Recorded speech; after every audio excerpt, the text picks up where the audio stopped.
இந்த படத்தில் வந்துட்டு ஒரு போலீஸ் ஆஃபீஸர் தன்னோட வேலையை ரொம்ப நேர்மையாகவும் கரெக்டாகவும் பார்த்துருக்க ஒரு போலீஸ் ஆஃபீஸர். அவருக்கு வந்துட்டு ஒரு கேஸ் ஒன்று வருது. என்ன கேஸ்னா, ஊருக்குள்ளே கொலைகள் தொடர்ந்து நடந்து வந்துட்டே இருக்கு. அதெல்லாம் யார் பண்ணுறா, எதுக்கு பண்ணுறா அப்படிங்கிறத படத்தோட கதையாகவே இருக்கும்.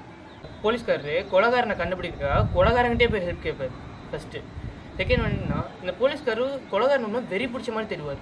ஏன் அப்படின்னா, கொலைகாரன் போலீஸ்காருக்கு ரொம்ப வேண்டிய ஒருத்தரை கொலை பண்ணியிருப்பான். அதனால் கொலைகாரனுக்கு ரொம்ப வேண்டிய ஒருத்தர் போலீஸ்காரர் கூடவே இருப்பார் படம் ஃபுல்லாக.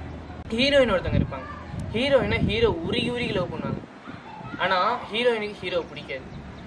அவ்வளோ உருகி லவ் பண்ணுற ஹீரோவே ஹீரோயினை கொலை பண்ண ட்ரை பண்ணுவாங்க. போலீஸ்காரன் கொலைகாரனை பிடிச்சிருவாங்க. அது காரணம் கொலைகாரனுக்கு ரொம்ப வேண்டிய ஒருத்தர் போலீஸ்காரர் கூடவே இருந்ததுனால. அவர்னால தான் கொலைகாரன் பிடிப்போம். ஓகே, என்ன படம்? பழைய படமா புது படமா? ரொம்ப பழைய படம்னு சொல்ல முடியாது, ஆனால் பழைய படம், பெரிய படம். படம் எல்லாரும் பார்த்துருப்போம்.